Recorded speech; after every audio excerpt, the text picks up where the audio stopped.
নমস্কার বন্ধুরা, welcome back to my channel. তো আজকে আমি কি নিয়ে কথা বলবো আপনারা থাম্বনেল দেখে বুঝতেই পেরেছেন। আমি কথা বলবো আজকে সন্দীপকে নিয়ে। সন্দীপ গেছিল সেই সমাজসেবিকার কাছে। সেই সমাজসেবিকা কিছুদিন আগেই প্রীতম রিমি আমরা দেখেছি ওদের সঙ্গে জুড়েছিল। তো সেই সমাজসেবিকার কাছে সন্দীপ গেছে। এবং সন্দীপ সেখানে কেন ছুটে গেছে না, সন্দীপ সেখানে ছুটে গেছে শুধুমাত্র তার ছেলেকে পাওয়ার আশায়। যদিও ছেলে এখন তার কাছেই আছে, কিন্তু ওর ধারণা যে ছেলে বোধহয় খুব তাড়াতাড়ি টিনার কাছে চলে যাবে। তো সত্যিই কি তার ছেলে টিনার কাছে তাড়াতাড়ি চলে যাবে? তো আজকে সেইটা নিয়ে কিন্তু আমার ভিডিওতে আলোচনা হবে মেনলি। প্রথম কথা হচ্ছে এই টোটালটাই কোর্টের বিষয়। কোর্টে এইটা কেস চলছে দুজনের কাস্টাডি নিয়ে, মানে কৃষাণুর কাস্টাডি নিয়ে, কে পাবে, মা না বাবা। তবে আমি একটা কথা বলবো, যেহেতু টিনা তার সন্তানটিকে ছেড়ে চলে গেছে, যখন গেছে সেখান থেকে তার সন্তানটাকে সে নিয়ে যেতে পারেনি, তার সন্তানটাকে সে ওইভাবে ফেলে দিয়ে নিয়ে গেছে। এবং যদি তার মানে সত্যি করে সন্তানকে কাছে পাওয়ার ইচ্ছা থাকতো, তাহলে কিন্তু ও সঙ্গে করে ও সন্তানকে অবশ্য করে নিয়ে যেত, কিন্তু ও সেটা করেনি। ও কিন্তু সন্তানকে ছেড়ে চলে গেছে এবং পরে এসে মাল রিকভারি করে পর্যন্ত নিয়ে গেছে, কিন্তু নিজের সন্তানকে কিন্তু সে সেইভাবেই ছেড়ে চলে গেছে। তো এই ক্ষেত্রে দেখতে গেলে ও কিন্তু কখনোই মানে যদি এটা কোর্টে বিচার হয় এবং সেখানে সব কিছু যদি দেখা যায় যে ও ভ্যালেন্টাইন্স ডে কীভাবে সেলিব্রেশন করেছে, মানে প্রচুর ঘুরেছে ফিরেছে, সব কিছু করেছে, কিন্তু সন্তানের জন্য ওর কাছে কোনো টাইম ছিল না। না ও সন্তানের সঙ্গে দেখা করার চেষ্টা করেছে, অ্যাটলিস্ট ক্যামেরার সামনে আমাদের তো দেখায়নি। তো সেক্ষেত্রে কিন্তু এই পুরো জিনিসটা মানে আজকে ধরুন কৃষাণু কিন্তু সেক্ষেত্রেও বাবার কাস্টাডিতে চলে যাবে। এবং যেহেতু এখনও কৃষাণু কিন্তু তার বাবার কাছেই আছে, মানে সন্দীপের কাছে আছে, এবং সেখানে যথেষ্ট সে ভালো আছে এবং সে হ্যাপি আছে, খুশিতে আছে। কারণ সেখানে তার ঠাকুমা, মা নেই তো কী হচ্ছে, ঠাকুমাকে সে পেয়েছে। এছাড়াও সন্দীপও দেখভাল করছে, ওর বাবাও দেখভাল করছে, মানে ওর দাদু। তো সব মিলেমিশে একটা ভালোভাবেই কিন্তু বড় হচ্ছে। এখন ওর এই যেখানে শেকড়, এই শেকড় থেকে ওকে যদি ছিঁড়ে নিয়ে যাওয়ার চেষ্টা করা হয় মানে টিনার কাছে, তাহলে হয়তো ওর একটু কষ্ট হবে। এটা কিন্তু টিনাও বলেছে যে কৃষাণু যখন প্রথম আমার কাছে আসবে হয়তো একটু কষ্ট হবে, তারপর ধীরে ধীরে সব কিছু ঠিক হয়ে যাবে। মেন কথা হচ্ছে কৃষাণু কোথায় ভালো থাকবে সেটাই দেখা উচিত, সেটা সন্দীপেরও দেখা উচিত, সেটা টিনারও দেখা উচিত। কৃষাণু যদি সত্যিই তার টিনাকে মিস করতো বা সত্যিই যদি সে তার মাকে মিস করতো, তাহলে কিন্তু আজকে সন্দীপের বাড়িতে কিন্তু ওভাবেও থাকতে পারতো না। অ্যাকচুয়ালি ছোটোর থেকে কি হয়েছে, বাচ্চাটা ঠাকুমার কাছে বেশি থেকেছে। তো এইসব ক্ষেত্রে এটাই হয়, কারণ না ঠাকুমার কাছে বেশিক্ষণ থেকেছে, ঠাকুমার সাহচর্য বেশি পেয়েছে, ফলে ঠাকুমাকেই সে চিনেছে। ঠিক আছে, মা হয়তো মানে খাইয়েছে দাইয়েছে, মা যেটা কর্তব্য সেটা করেছে, কিন্তু ওই যেহেতু বেশিরভাগ সময়টা সে ঠাকুমার কাছে থেকেছে, ওই জন্য ঠাকুমারকে ঘিরেই তার এখন সব কিছু গড়ে উঠেছে। আর মা তো এতদিন এত মাস তার থেকে দূরে চলে গেছে। তো এত ছোট বাচ্চা, ওর তো সেই মেমোরিজটা অতটা তো থাকবে না, সেই জন্য সে হয়তো ভুলে গেছে, হয়তো মাকে কাছে দেখলে সে মনে পড়তে পারে। ব্যাপারটা হচ্ছে কোর্টে যখন এইটা নিয়ে আলোচনা হবে, কোর্টে দুপক্ষের কথাই শুনবে, এবং সেক্ষেত্রে টিনা যদি বাচ্চাটার কাস্টাডি নাও পায়, টিনা কিন্তু বাচ্চাটাকে কিছুদিনের জন্য তার কাছে নিয়ে গিয়ে রাখতে পারে, এটা কিন্তু সব জায়গাতে আছে। কাজেই একদম যে পুরোপুরিভাবে টিনা এই সুখ থেকে, সন্তান সুখ থেকে বঞ্চিত হবে তা কিন্তু নয়, বা একদম অপর ক্ষেত্রে যদি আমরা ধরি, সন্দীপও কিন্তু পুরোপুরি সন্তান সুখ থেকে বঞ্চিত হবে না। এবং আরেকটা জিনিস সেক্ষেত্রে অবশ্য করে আলোচনার বিষয়, সেটা হচ্ছে যে আজকে সন্দীপ গেছেন ওই সমাজসেবিকার কাছে। আমি সমাজসেবিকা ম্যাডামকে সমস্ত রকম শ্রদ্ধা মানে সম্মান জানিয়ে আমি বলছি, আমার যেটা মনে হয় যখন একটা বিষয় কোর্টে চলছে, আমি সন্দীপকে বলছি, যখন একটা বিষয় কোর্টে চলছে নিশ্চয়ই সেখানে কোর্ট কিন্তু কখনোই চাইবে না কোনো রকম মানে সুবিচার চাইবেন কোর্ট, এবং কোর্ট কিন্তু ঠিকঠাকই বিচার করবে, যেটা করবে কোর্ট কিন্তু সব কিছু দেখবে। কোর্ট কিন্তু এটাও দেখবে যে টিনা ওকে ছেড়ে চলে গেছে, মাল রিকভারি করেছে, তখন কিন্তু সন্তানটিকে নিয়ে যায়নি, সমস্ত কিছু দেখবে।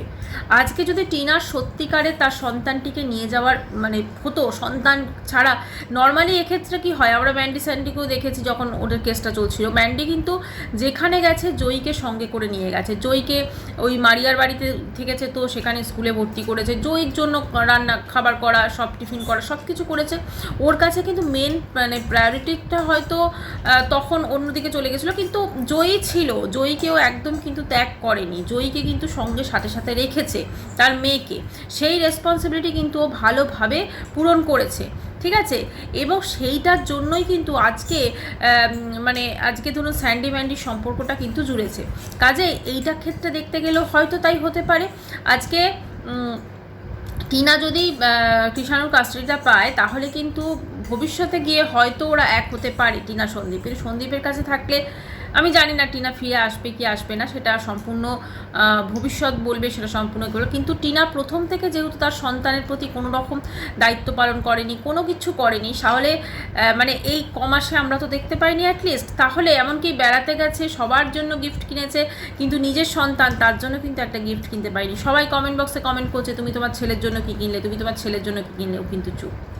কাজে ওর কাছে ওর ছেলের মূল্য কতটা, নাকি শুধুমাত্র সন্দীপ এবং ওর মাকে জব্দ করার জন্য ও ছেলেকে চাইছে, সেটা কিন্তু এখনও বোঝা যাচ্ছে না। আরেকটা জিনিস এ প্রসঙ্গে উল্লেখ্য, সেটা হচ্ছে টিনা কিন্তু মানে এই যে সন্তান হঠাৎ করে তার মাথায় এসছে সন্তান সন্তান, এটা কিন্তু ফোকলার থেকে যখনও মানে ফোকলা যখন ওকে ছেড়ে চলে গেছে বা ফোকলার সঙ্গে যখন ওর সম্পর্কের একটা বিচ্যুতি ঘটেছে, সম্পর্কের একটা মানে আর সেই সম্পর্কটা আগের জায়গায় নেই, সেটা বোঝাই যাচ্ছে। কারণ টিনা পরিষ্কার বলে দিয়েছে ওর লাইফেও এখন ফোকলাকেও চায় না, ওর লাইফেও সন্দীপকেও চায় না, চায় শুধু কৃষাণুকে।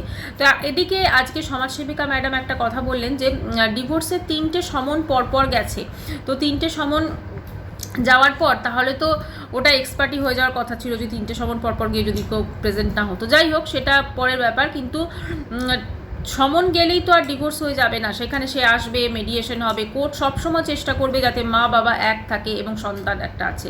কোর্ট কিন্তু চেষ্টা করবে সম্পর্কটাকে জোড়া দেওয়ার। আমার মনে হয় সমাজসেবিকা ম্যাডামেরও কিন্তু এইটা চেষ্টা করা উচিত। যখন সন্দীপ সেখানে গেছে সমাজসেবিকা ম্যাডাম আজকে কিন্তু রিমিকে প্রীতমদের বাড়ি দিয়ে এসেছিলো বলেই কিন্তু রিমি প্রীতম আজকে বেড়াতে গেছে, খুব সুন্দরভাবে তারা নিজেদের জীবন কাটাবে হয়তো আগামী দিনে, এবং সম্পর্কটা অনেক উন্নত হয়তো হবে। তো সেক্ষেত্রে রিমি যেমন তার সংসার ফিরে পেয়েছে, আজকে সন্দীপ এবং টিনা যদি এক হয়ে যায়, কৃষাণু কিন্তু তার মা বাবার ছত্রছায়াতে বড় হতে পারবে। কাজে সেই আমার মনে হয় সমাজসেবিকা ম্যাডাম যদি সেই চেষ্টাটা করেন তাহলে অনেক বেটার হয়। আর দুজনের মধ্যে ইগোর লড়াই, দুজনের মধ্যে ঝগড়া, এগুলো তো চলবেই, কিছু করার নেই। কিন্তু যেটা টিনা করেছে সেটা কিন্তু ক্ষমার অযোগ্য,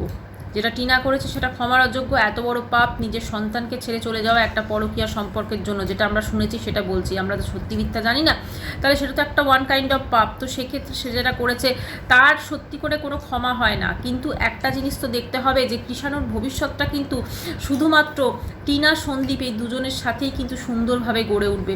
আজকে হয়তো টিনা যদি বাচ্চাটির দায়িত্ব নাও পায়, সন্দীপ হয়তো সেই বা সন্তানটিকে খুব সুন্দরভাবে মানুষ করবে, কিন্তু সেখানে কোথাও না কোথাও একটা মায়ের অভাব থাকবে। বা ভবিষ্যতে যদি টিনার থেকে ডিভোর্স পেয়ে সন্দীপ যদি বিয়েও করে, সেই মা যে আসবে সে কি সত্যি করে কৃষাণুকে সেই মায়ের জায়গা বা সেই পরিমাণ ভালোবাসতে পারবে?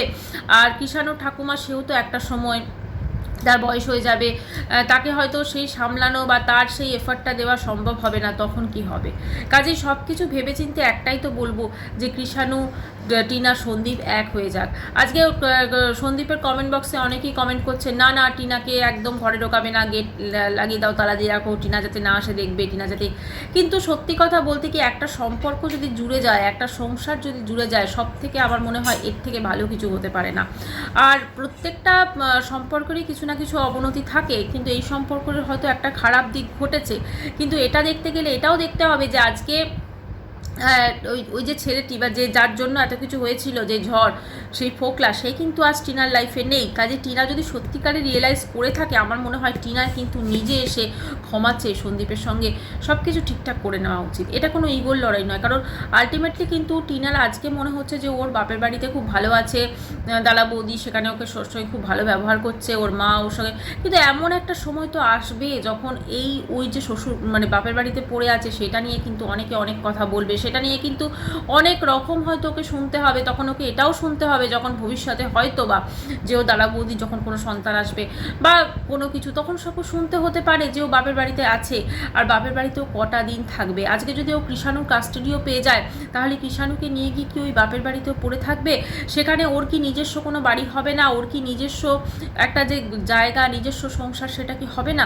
কাজে সব দিক থেকে বিচার করে এটাও দেখতে হবে যে ওরা কিন্তু দুজনেই দুপক্ষই মোটামুটি করে একটা গ্রাম অঞ্চলে বাস করে। আমি বলছি না যে গ্রামাঞ্চলে যারা বসবাস করে তাদের ভাবনা চিন্তা অত্যন্ত মানে কি বলবো, অত্যন্ত নিম্নমান, এরকম আমি বলছি না, কিন্তু এটাও তো ঠিক যে আজকে গ্রামে কিন্তু এরকম একটা ঘটনা ঘটলে, আমি জানি না টিনা, সন্দীপ এদের সঙ্গে কী হচ্ছে, কিন্তু এরকম একটা ঘটনা যদি আজকে গ্রামাঞ্চলে ঘটে তাহলে কিন্তু সেটা নিয়ে প্রচুর আলাপ আলোচনা, প্রচুর কিছু হয়ে থাকে, এবং সেখানে কিন্তু সেই মেয়েটিকে ভবিষ্যতে গিয়ে অনেক রকম কথা শুনতে হয়। তাই বন্ধুরা, একটা আমরা সবাই চেষ্টা করতে পারি যাতে টিনা, সন্দীপ এবং কৃষাণু যাতে এক হয়ে যায়। আমি সবসময় এই কথাটা বলি, কারণ আমি যদি আজকে বলি যে সন্দীপ মানে সন্দীপের কোনো দোষ নেই, টিনার সম্পূর্ণরূপে দোষী, বা টিনার সব কিছু দোষ, বা টিনার একদম নির্দোষ, সন্দীপের সব দোষ আছে, এটাও কিন্তু না। আজকে যদি টিনা একটা সম্পর্কে গিয়ে থাকে তাহলে সেক্ষেত্রে সন্দীপের ওপরও কিছুটা অবশ্য করে মানে কি বলবো, দোষ ঠিক বলবো না, কিছুটা তো তার উপরও দায়ভার যায়, কারণ কেন ও অন্য একটা সম্পর্কে ভেবেছে, এবং সেখানে সন্দীপ যখন জানতে পেরেছে কেন ও সেই জিনিসটাকে সেইভাবে ট্যাকেল করেনি, এটাও একটা ভাবার বিষয়। তো আজকের আলোচনা আমার সেটা নয়, আজকের আলোচনা আমার ছিল যে সন্দীপ একজন সমাজসেবিকা ম্যাডামের কাছে গেছে, এবং আমার সমাজসেবিকা ম্যাডামকে একটাই রিকোয়েস্ট, প্লিজ এই সংসারটাকে জুড়ে দিন, যেমন আপনি রিমি প্রীতমকে এক করে দিয়েছেন। তো বন্ধুরা, ভিডিওটা আমি এখানেই শেষ করছি। যদি ভালো লাগে ভিডিওটা তো অবশ্যই করে চ্যানেলটি সাবস্ক্রাইব করো। রোজ রোজ দেখা করছি আবার নেক্সট ভিডিওর সাথে। ততক্ষণের জন্য সবাই খুব ভালো থাকবেন। বাই।